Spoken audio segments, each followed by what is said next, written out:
Okay. Well, I think we've taken enough time. We'll get Luke next. Cool. Yeah, Luke, you wanted to discuss notions of discoverability? Yeah, so Sharing? I whipped up a real quick. This will be funny. You guys will love this. All right, can you see this? Yeah. So, I'm sure this is not a problem for anyone else but us, since we're a corporate person. We have a lot of people developing components that, and so Red Hat has the Patternfly Elements project that is developing like our design system components and those core ones. I'm one of those frontiersmen who does my own thing, and frequently, but I base them off of our Patternfly Elements class, but they're not core components. So we have, I'm one of many that we're doing our own thing. We're living, outside of any specific consolidation of our components and visibility of them.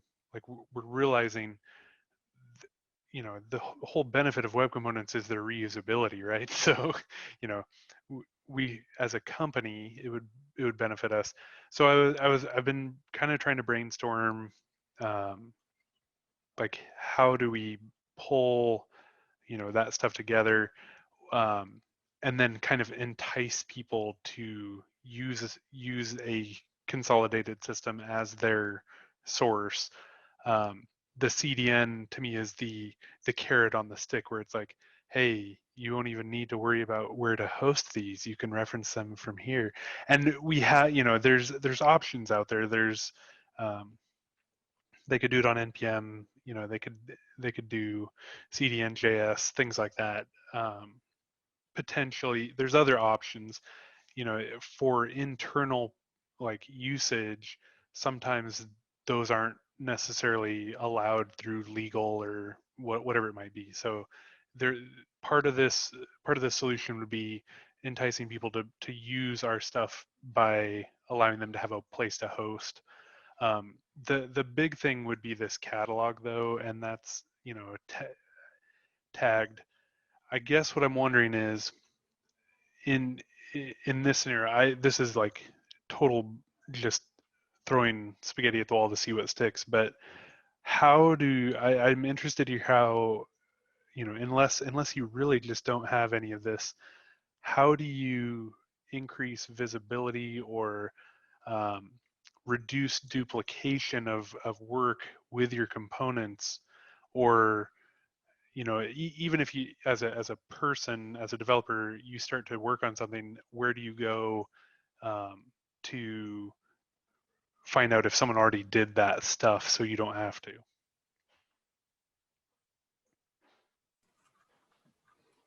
That's a good question.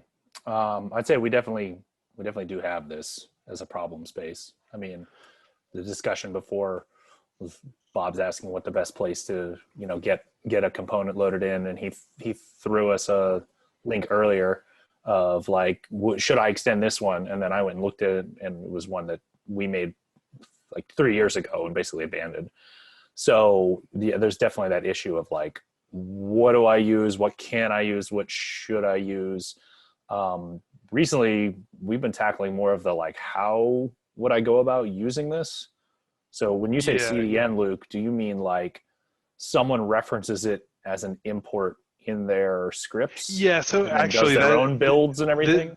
This is where like these could easily be completely separate discussions too. But for me, the CDN, to make it worthwhile, it has to meet people where they're distributing. So, if it's distribution through npm, we have like Red Hat has their own like npm library that we can host. So, we can reference things that way. But this would also be like, okay, this person's supporting old browsers, so they can't use ES6 modules. So, it's answering all those questions of like, distribution as well as like, so the CDN is the distribution solution, but it's not just here's your script, go get it. It's also here's the other ways you can implement this. You can bring it in through a TypeScript import. You can, blah blah blah, and documentation, because the distribution method, sometimes people develop their own thing because, well, and I mean, this has happened to me, like UMD, our UMD modules for patternfly elements haven't always, like for TypeScript imports, because the stuff I use is usually TypeScript, sometimes they're not sufficient because the pathing is weird, or the naming convention that they use for the UMD, if there's multiple versions of it or something, TypeScript doesn't like, it likes things in a one way for naming specifically imports. So for me, being able to say, here's a checkbox of here are the ways someone could consume this component is as important on a CDN, because then you like raising that visibility up to a developer and say, hey, if you want to do this, why don't you add this build step to your production process, and having that surface more, so that we're neutralizing the playing field a little bit, so that anything in the catalog potentially could be hosted anywhere. So I think Mike and I talked about this, not on one of these, but offline, relative to making a registry that people could search and find, hey, I want hacks capable elements. Where do I go for that? And more or less landed on, well, we already published these on NPM. So what if we just used a certain keyword? NPM has a really robust API that's easy enough to query.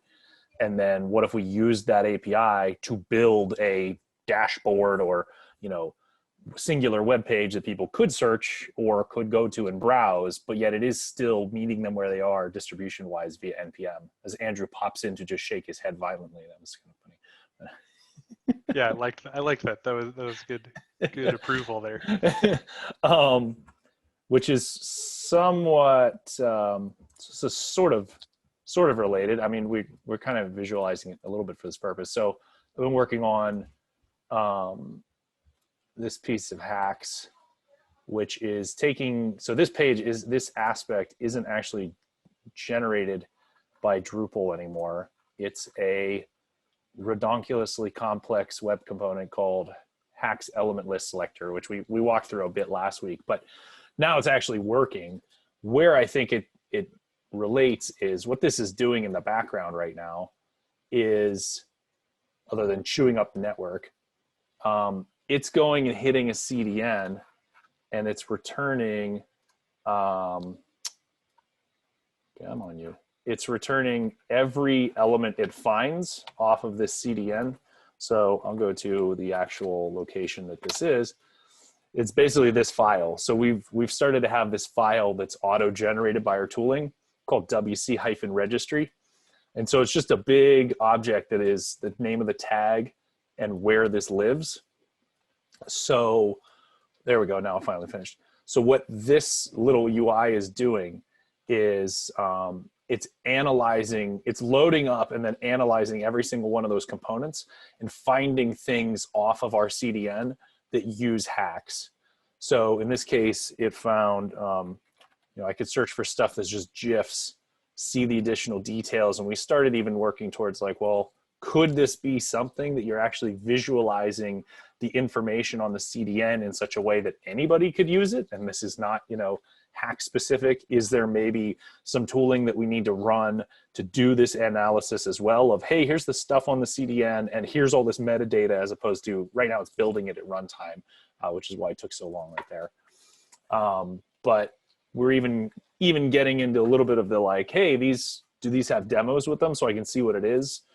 And building this out as a list to say, oh, okay, well, I want to see what a meme is. You can see a little demo, get a very basic here, copy and paste this, and it'll show up, or open it up in a new full frame so that you can see the whole thing. We weren't doing it fully for we're doing it mostly for discoverability specific to hacks in this case, because these are things with hacks wiring, but Right.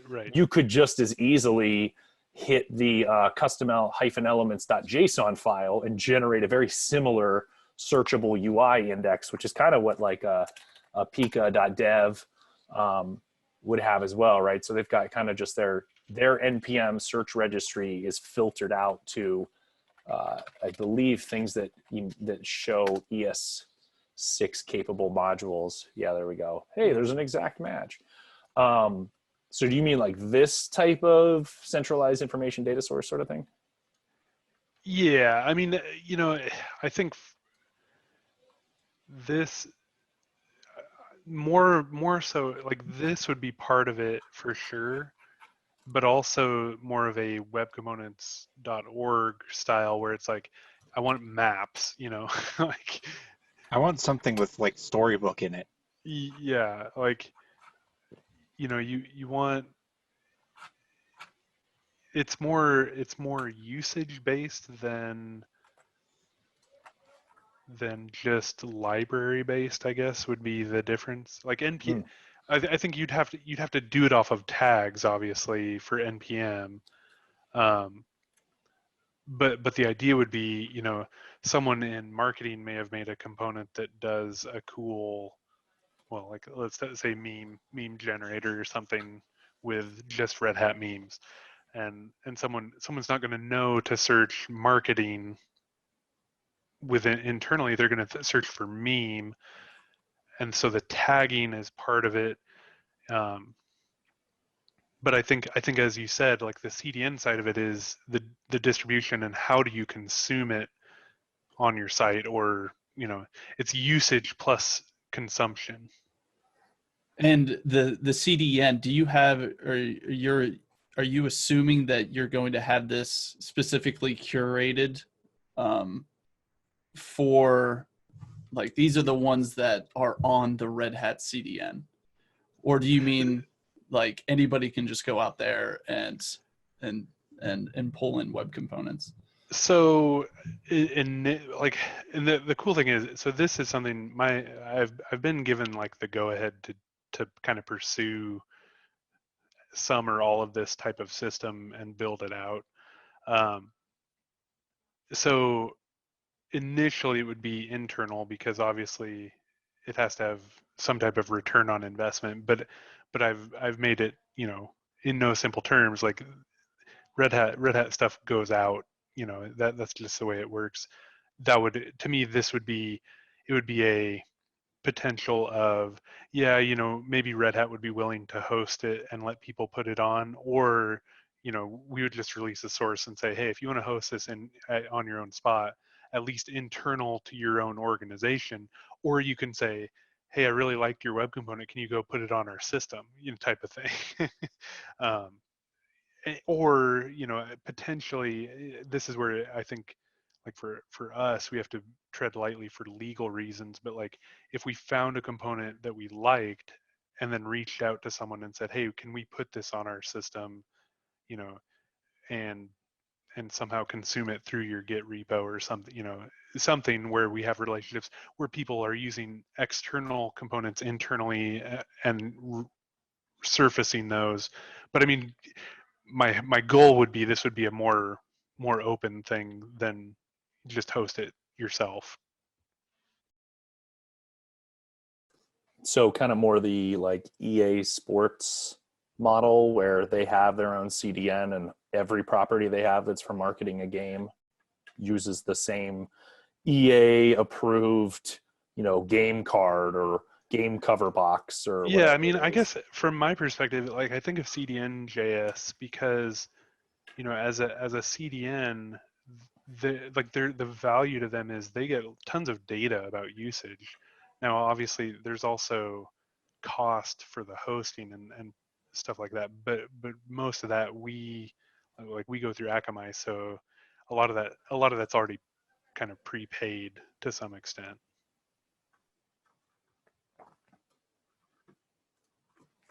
So we'll definitely want to hear more about be Okay. working on this in the future.